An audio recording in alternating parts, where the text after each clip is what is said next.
Halo guys, jumpa lagi dengan saya Jisni Arjelina Fobia.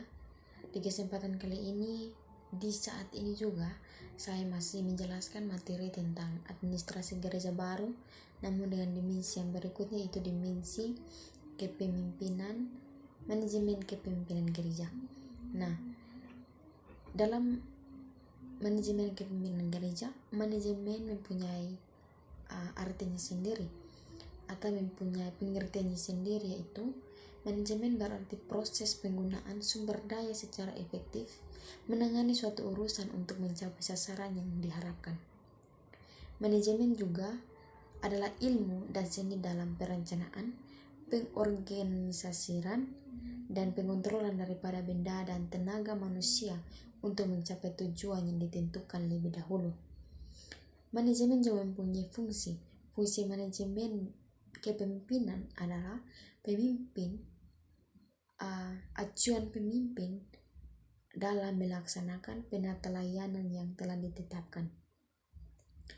Pemimpin juga mempunyai pengertiannya sendiri, yaitu pemimpin adalah perihal memimpin yang merupakan suatu seni tata cara atau kemampuan untuk membimbing, menuntun seseorang atau kelompok untuk mencapai tujuan tertentu. Nah, sebagai seorang pemimpin, ketika ditempatkan di jemaat, kita perlu merendahkan diri.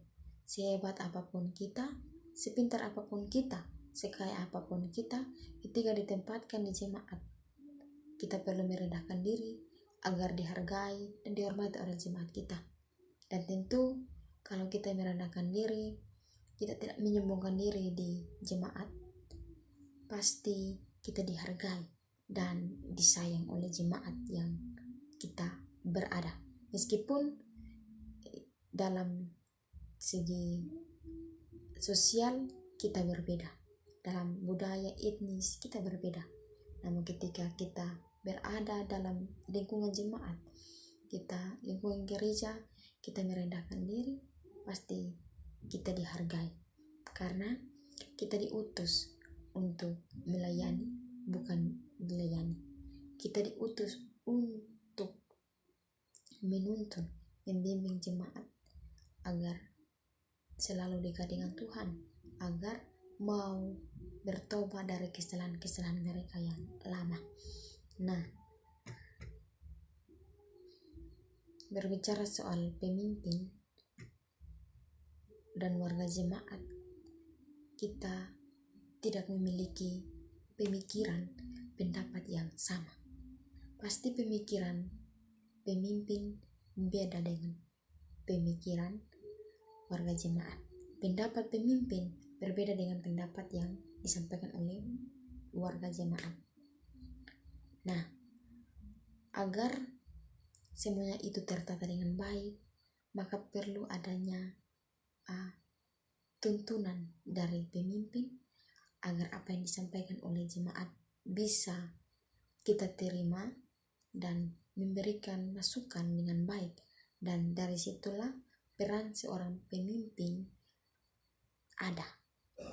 Dengan kata lain, kemampuan mempengaruhi, menuntun, dan membimbing seorang orang atau kelompok dan mempunyai visi dan perannya sebagai landasan berpijak untuk mencapai cita-cita ataupun tujuan tertentu dalam administrasi gereja. Nah, dalam administrasi gereja juga kita dituntun sebagai seorang pemimpin, kita perlu menuntun, membimbing warga jemaat kita yang pemikiran mereka masih berada pada pemikiran administrasi gereja lama. Kita menuntun mereka agar kembali agar baru memperbaharui pemikiran mereka ke administrasi gereja baru, sesuai dengan apa yang telah kita pelajari, sesuai dengan apa yang telah kita dengar dari apa yang kita lihat. Karena kebanyakan warga jemaat masih menggunakan pola pikir administrasi di administrasi gereja lama. sehingga sebagai seorang pemimpin kita perlu mengubahnya, membaharui pemikiran mereka ke administrasi gereja baru, agar gereja saja yang tidak baru, tetapi pemikiran warga jemaat juga baru sesuai dengan administrasi gereja baru saat ini. Sekian penjelasan saya tentang manajemen kepemimpinan gereja. Sekian dan terima kasih.